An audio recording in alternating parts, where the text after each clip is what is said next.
சென்னை எழும்பூரில் முதலமைச்சர் மு.க.ஸ்டாலின் காந்தி சிலைக்கு மரியாதை செலுத்திய பின்பர் தீண்டாமை ஒழிப்பு உறுதிமொழி ஏற்கவிருக்கிறார்.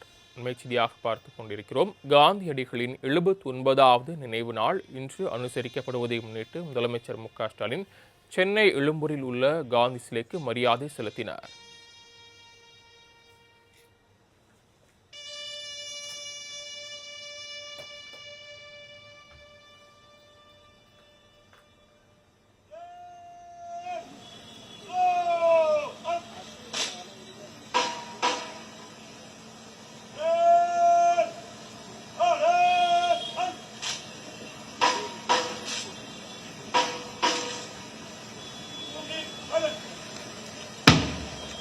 தொடர்வது 2 நிமிடம் மௌன அஞ்சலி.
மகாத்மா காந்தியடிகளின் 79வது நினைவு நாள் நாடு முழுவதும் அனுசரிக்கப்படுகிறது. அவரது நினைவு நாள் தீண்டாமை ஒழிப்பு நாளாக கடைபிடிக்கப்படுகிறது. அதனை முன்னிட்டு சென்னை எழும்பூரில் உள்ள காந்தி சிலைக்கு முதலமைச்சர் மு.க.ஸ்டாலின் மரியாதை செலுத்தி வருகிறார். கூடுதல் விவரங்களை செய்தியாளர் நந்தினி வழங்க கேட்கலாம். நந்தினி, விவரங்கள்.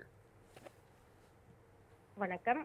காந்தியடிகளின் திருவுருவ சிலைக்கு தமிழ்நாடு முதலமைச்சர் தற்போது மாலை அணிவித்து மரியாதை செலுத்தி வரக்கூடிய அந்த காட்சிகளை தற்போது நாம் பார்த்து கொண்டிருக்கிறோம். உத்தமர் காந்தியடிகளின் 79வது நினைவு நாள் இன்று அனுசரிக்கப்படுகிறது. இதையொட்டி சென்னை எழும்பூர் அரசு அருங்காட்சியகத்தில் உத்தமர் காந்தியடிகளின் 79வது நினைவு நாளை முன்னிட்டு தமிழ்நாடு அரசின் சார்பில் உத்தமர் காந்தியடிகளின் திருவுருவ சிலைக்கு தமிழ்நாடு முதலமைச்சர் மு.க.ஸ்டாலின் மாலை அணிவித்து திருவுருவ படத்திற்கு மலர் தூவி மரியாதை செலுத்தி வருகிறார். இதனைத் தொடர்ந்து முதலமைச்சர் தலைமையில் தீண்டாமை ஒழிப்பு உறுதிமொழியும் ஏற்கப்படுகிறது. தற்போது அந்த நேரலை காட்சிகளை தற்போது நாம் பார்த்து கொண்டிருக்கிறோம்.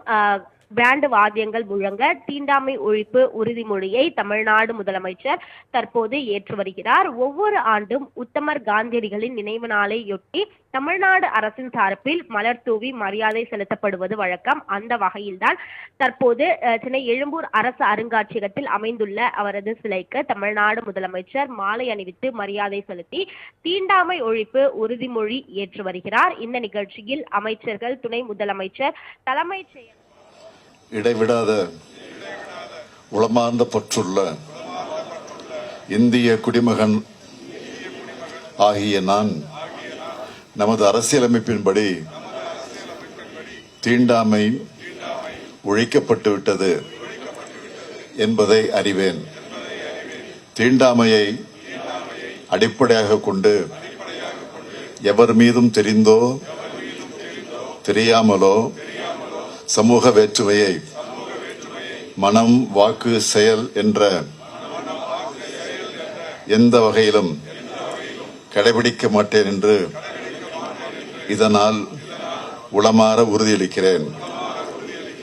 அரசியலமைப்பின் அடிப்படை கருத்திற்கிணங்க சமய வேறுபாடற்ற சுதந்திர சமுதாயத்தை உருவாக்குவதில் நேர்மையுடனும் உண்மையுடனும் பணியாற்றுவது எனது கடமையாகும் என்பதையும் உணர்வேன்.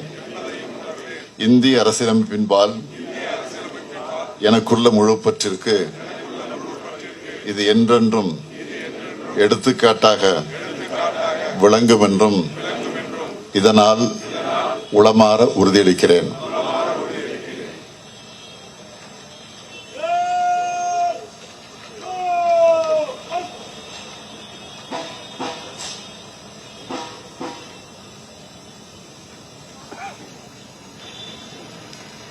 மாண்புமிகு தமிழ்நாடு முதலமைச்சர் அவர்களிடம் அணிவகுப்பை நிறைவு செய்ய அனுமதி கோருகிறார் அணிவகுப்பின் தலைவர்.